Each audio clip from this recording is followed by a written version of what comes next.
तो अभी से भगवान कृष्ण के जन्म महोत्सव की बहुत बहुत बधाई। हमारे लड्डू गोपाल कल्लू जी महाराज साल में एक बार उनके स्नान का हम लोग रखते हैं। तो कल रात्रि को 8 बजे से 9 बजे तक हमारे YouTube चैनल पर, फेसबुक पर आप लोग लाइव ठाकुर जी के 1 घंटे का 8 बजे से 9 बजे तक स्नान का दर्शन रात्रि को कर सकेंगे। मोबाइल पर आप लोग आराम से अपने YouTube, फेसबुक पर ठाकुर जी के सुंदर स्नान का दर्शन, जो साल में एक बार का हम लोग करते हैं, उसका दर्शन आप कर सकते। एक पात्र में जल और दूध ले लीजिए।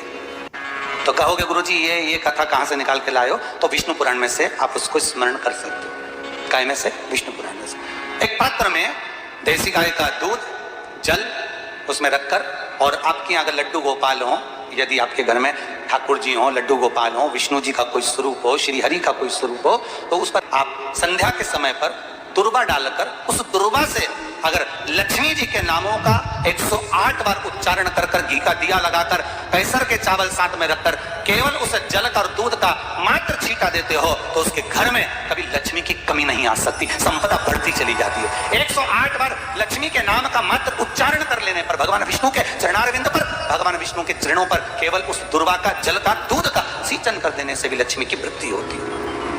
आपके घर में छोटे से ठाकुर जी हैं, आपके घर में छोटा सा कन्हैया है, और छोटे से कन्हैया जो पुराने समय का है, उसको नेत्र भी लगाने की जरूरत नहीं है, क्योंकि उसके नेत्र हैं। और मान लो तुमने इतना बड़ा कन्हैया ले लिया, तो अरे बोलो तो जम के जरा, और उसका कोई एक नेत्र कहीं गिर गया, एक नेत्र कहीं चले गया, तो फिर दूसरा नेत्र लगाना पड़ेगा कि नहीं लगाना पड़ेगा? और अगर एक नेत्र पर रखोगे तो अच्छा लगेंगे कि ठाकुर जी? नहीं। तो नेत्र होना, जितनी बड़ी मूर्ति होती है, जितना बड़ा स्वरूप होता है, जितना बड़ा शिवलिंग होता है, जितनी बड़ी मूर्ति की स्थापना होती है, उतनी उसमें सेवा की और भाव की जरूरत पड़ती है। भगवान विष्णु ने जाते हुए शिव बाबा को देखा। शंकर भगवान से, भगवान नारायण ने कहा आप कुछ कहेंगे नहीं? भगवान शंकर कहते हैं नारायण चिंता मत करो, ये बद्रिकाश्रम में जो आएगा चने की दाल चढ़ा कर जाएगा, चने की दाल को मंदिर के पीछे बैठकर ओम नमः शिवाय बोलकर जो नारायण को समर्पित करेगा, उसके मनवांचित फल को मैं 3 महीने में पूरा कर दूंगा, उसके मन की कामना को मैं 3 माह में पूर्ण कर दूंगा। आज भी नियम है, चने की दाल को लेकर जाते हैं, बद्रिकाश्रम के मंदिर के पीछे बैठकर चने की दाल को लेकर ओम नमः शिवाय का जाप करते हैं। 7 बार ओम नमः शिवाय बोलकर चने की दाल वापस घूमकर भगवान विष्णु को समर्पित करी जाती है, तो 3 महीने में मनोकामना पूरी हो जाती है। भगवान की मूर्ति जितनी छोटी होगी उतना सुख देती है, जितनी बड़ी हो जाएगी उतने लाड़ की जरूरत पड़ जाएगी, उतने लाड़ की जरूरत।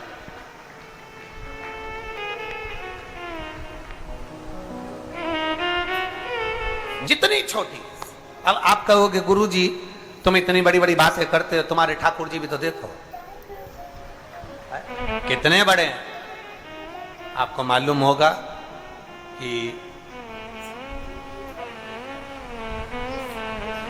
इंदौर में कथा थी, बहुत साल पहले, 20-1 साल पहले की बात होगी, 20-22 साल के पहले की। इंदौर के सेठ जिनके पास में ठाकुर जी थे, और उनके कोई गुरुजी, अब गुरुजी तो गुरुजी होते हैं, उन्होंने कह दिया इतनी बड़ी मूर्ति घर में नहीं होना चाहिए। अब उनको कह दिया कि इतनी बड़ी मूर्ति घर में नहीं होना चाहिए, तो वो इनको नर्मदा जी में विसर्जन के लिए लेकर जाने लगे या कहीं देने के लिए जाने लगे। वो हमारे यहाँ कथा में आए थे, तो वो अटैची लेकर आए थे, तो पूछ लिया हमने कि इस अटैची को आप कहाँ ले जा रहे हैं, क्या है इसमें?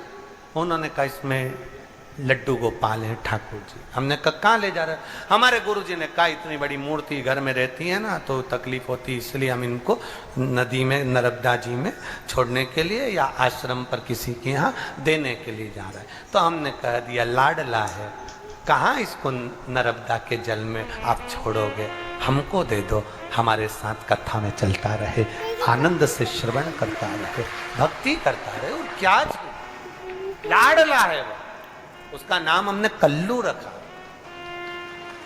हमारा कल्लुआ है, लाडला। जय हो। सोमवार की अष्टमी पड़ जाए, क्या पड़ जाए सोमवार की? जम के बोलो जरा। अष्टमी। या तो सोमवार की अष्टमी पड़ जाए, या हर महीने शिवरात्रि आती है, हर महीने आती है, या तो सोमवार की अष्टमी पड़ जाए या फिर सोमवार की शिवरात्रि पड़ जाए, हर महीने आती है।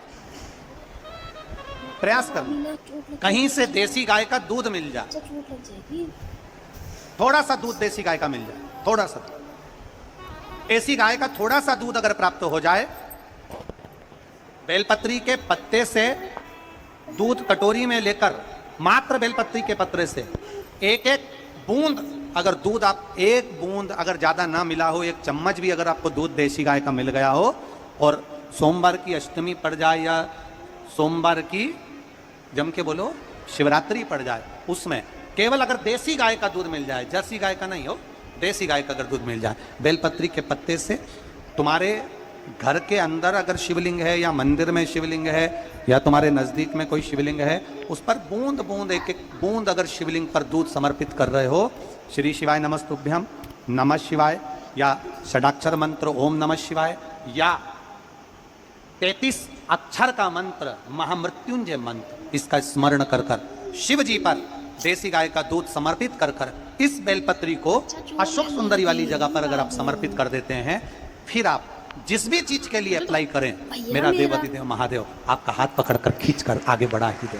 मेहनत करना, कर्म पूरा करना, पढ़ाई अच्छी करना, और पढ़ाई के साथ में विद्या अध्ययन करने के साथ में, अच्छी मेहनत के साथ में देसी गाय का दूध भगवान शंकर को समर्पित करना, भगवान शंकर को समर्पित करना, देसी गाय का दूध धीरे धीरे धीरे धीरे समर्पित करना, भावों के साथ आप समर्पित करें। देसी गाय का दूध एक एक बूंद समर्पित करें, धीरे धीरे समर्पित करें। और देसी गाय का दूध जब धीरे धीरे समर्पित करें, बड़े रास्ते से, आनंद से धीरे धीरे जब आप समर्पित करेंगे, बेलपत्री वही दूध में सनी हुई बेलपत्र अशोक सुंदरी वाली जगह पर, उस समय पर डंडी का भाग शिवलिंग की ओर नहीं होना चाहिए, उस समय पर डंडी का भाग जहां से पानी बहकर जाता है अशोक सुंदरी की ओर से, वहां पर होना चाहिए। कार्य में सफलता मिलती है।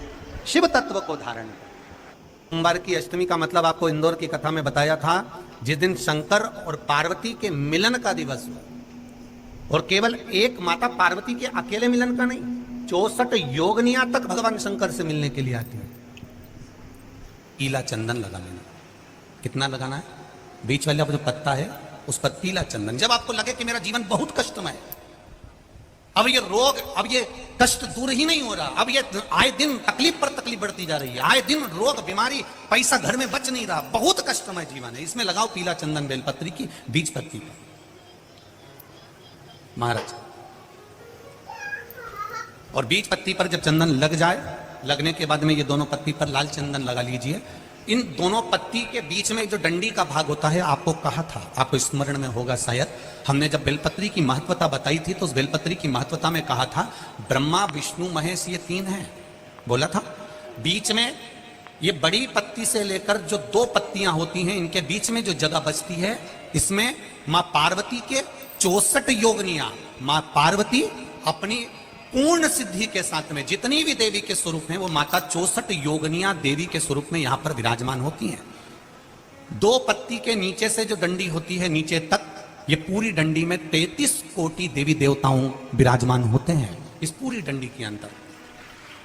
तो ये बीच वाली पत्ती है, ये जो बीच वाली पत्ती का जो भाग होता है, इस पत्ती के भाग में शहद का प्रयोग कर कर, यहां पीला चंदन, लाल चंदन, शहद का प्रयोग